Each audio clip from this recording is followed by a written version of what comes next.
propped up in the corner. He did not see the usual matted dreadlocks on his head or the uneven, ruffled moustache and beard on his face. Instead, he saw trimmed hair and a shaved face that drew more attention to his features. The bare cheeks and lip line, the forehead, the eyes. He had been given a complete makeover.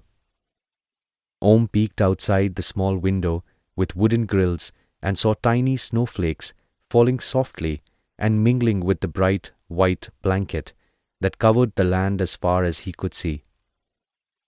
Suddenly, a wave of déjà vu washed over him. Waking up in a hut, being greeted by unknown faces, the snowfall outside, everything added up to remind him of the time he had first met Dhanvantri and Sushruta, Om's first memory. Although that was aeons ago, one thing still remained unchanged. He still had no idea about his identity before he became Mrityunjay. He stood up, removing the blanket, and questioned the old men around him while walking towards the door. Where am I? Who is it that has been called for me? While questioning the strangers, he wondered who they were. But before he could speculate in his head, his thoughts were interrupted by a strong, booming voice, a voice that had become familiar to Om only recently. They called me. The voice belonging to one of the mightiest combatants of all eras answered. Ashwatthama, the cursed immortal, followed. Om had met him before losing consciousness on Ross Island, where Ashwatthama had been in advanced battle gear. Here, he was dressed simply in the same robes as Om and everyone else. Here, there were no differences. Every soul was equal, and an unspoken sense of peace and mutual respect prevailed. All the old men bowed their heads in respect as Ashwatthama walked past them. He reciprocated in the same manner. He gradually closed in to see Om's bullet wound, but it was not to be found. The injury had miraculously healed, without leaving any discernible scar. Ashwatthama seemed to have been expecting it and looked back up at Om's face, but Om already had other questions. This place seems familiar.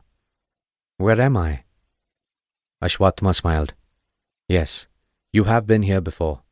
As the guardian of Mritya Sanjeevani, you had wandered in the Himalayas for nearly 9 years after your reawakening. This is very close to your first home, the residence of Dhanvantri and Sushruta, the place you were resurrected.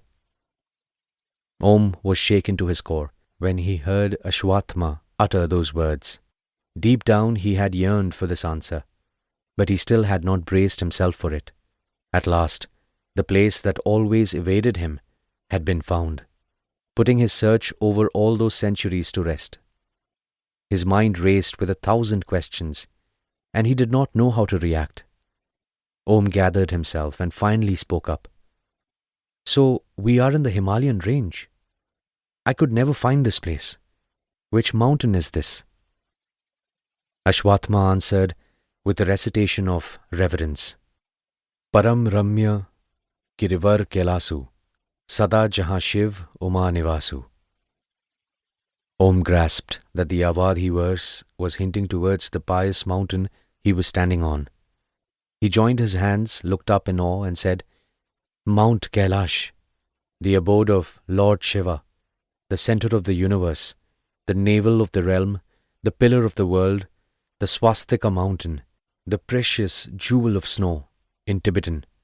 All these names belong to one of the most enigmatic and holy mountains in the world, Kailash Parvat.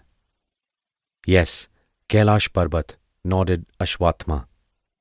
Hoping to gain more clarity, Om continued, I have come to Kailash before but have never found my home. I know, Ashwatthama said confidently, which brought Om to his next question. Why couldn't I? So far, no one has been successful in climbing the revered Mount Kailash, and neither will they ever. Numerous expeditions have failed to reach its summit. The mountain mysteriously changes the direction of its tracks for those who want to climb it. It is believed